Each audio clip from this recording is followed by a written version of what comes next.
امریکی صدر نے ایک بار پھر ایران کی تجاویز ناقابل قبول قرار دے دیں۔ ڈونلڈ ٹرمپ نے ٹروتھ سوشل پر پیغام میں کہا کہ نام نہاد ایرانی نمائندوں کی تجاویز پڑھ لی ہیں، مسودہ مکمل طور پر ناقابل قبول ہے۔ ایران نے جنگ بندی کے لیے امریکہ کے 14 نکات کا جواب پاکستان کے ذریعے بھجوایا تھا۔ ڈونلڈ ٹرمپ نے امریکی صحافی کے ساتھ ٹی وی پروگرام میں خبردار کیا کہ ایران کے خلاف عسکری کارروائیاں ابھی مکمل طور پر ختم نہیں ہوئیں، جب چاہیں ایران کی افزودہ یورینیم کا ذخیرہ چھین سکتے ہیں۔ الزام لگایا ایران معاہدہ کرتا ہے اور پھر اسے توڑ دیتا ہے۔ دو ٹوک پیغام دیا کہ ایران کو عسکری طور پر شکست دی جا چکی، واشنگٹن کو آبنہ ہرمز کی ضرورت نہیں۔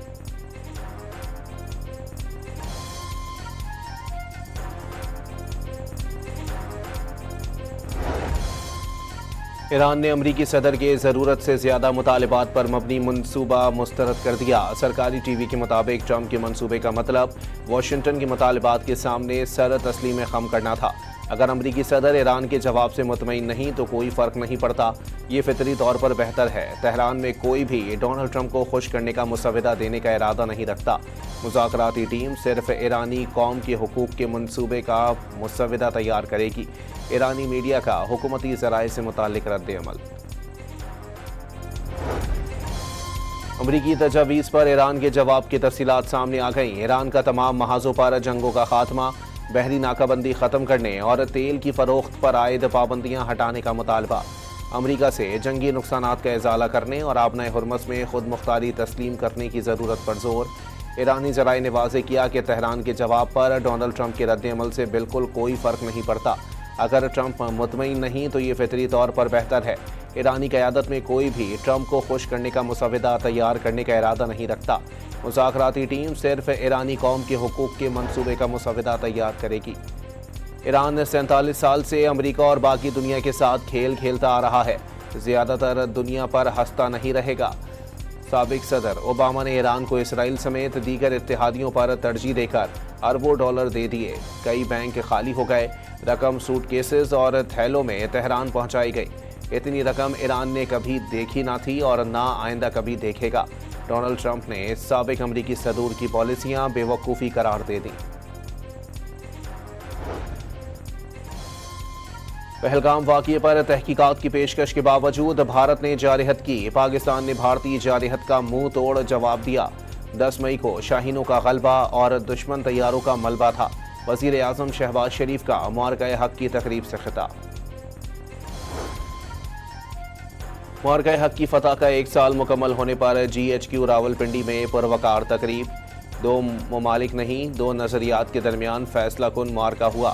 بھارت کی خطے میں بالادستی کا خواب چکنا چور ہو گیا۔ فیلڈ مارشل عاصم منیر کا لہو گرماتا خطاب۔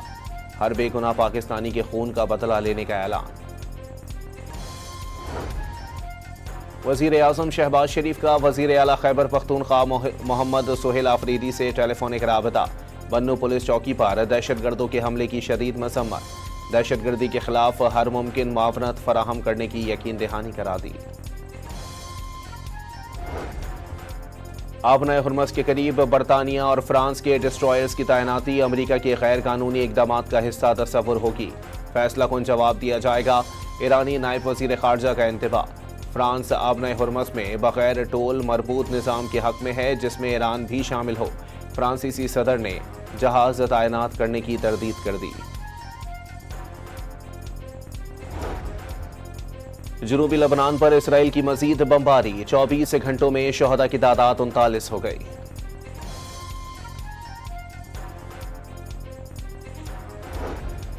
اکتوبر ٹیکسنگ میں رکن صوبائی اسمبلی ایوب خان گادھی کے ڈیرے پر فائرنگ کر کے 4 افراد کو قتل کر دیا گیا۔ ایوب گادھی سمیت 3 افراد زخمی۔ رکن اسمبلی کی حالت تشویشناک۔ جاں بحق افراد میں حق نواز زیغم اور ندیم سمیت ایک نامعلوم شخص شامل۔ روہڑی کے قریب پولیس کا ڈاکوؤں سے مقابلہ، فائرنگ کے تبادلے میں ایک اہلکار شہید اور دوسرا زخمی ہو گیا۔ شہید اہلکار کی شناخت گلن تنیو کے نام سے ہوئی۔ ASI بخت اللہ تنیو زخمی ہوئے۔ ملزمان فائرنگ کے تبادلے کے بعد فرار ہو گئے۔ کراچی کے علاقے گلستان جوہر سے 19 لاکھ مالیت کے 25 بکروں کی چوری کی CCTV فوٹیج سامنے آ گئی۔ واقعہ بلاک 8A میں گزشتہ روز پیش آیا۔ موٹر سائیکل اور کار پر سوار ملزمان پلاٹ پر بندھے بکروں کو چوری کر کے لے گئے۔ ملیر کینٹ تھانے میں واقعے کا مقدمہ درج۔ صدر آصف علی زرداری کی زمبابوے کے خلاف سیریز جیتنے پر پاکستانی ویمنز ٹیم کو مبارکباد۔ پاکستان کی بیٹیاں کھیل کے میدان میں ملک کا نام روشن کرتی رہیں گی۔ صدر مزید کامیابیوں کے لیے بھی دعا کو۔ گجرانوالہ سیالکوٹ اور قریبی علاقوں میں گرج چمک کے ساتھ بارش، موسم خوشگوار ہو گیا۔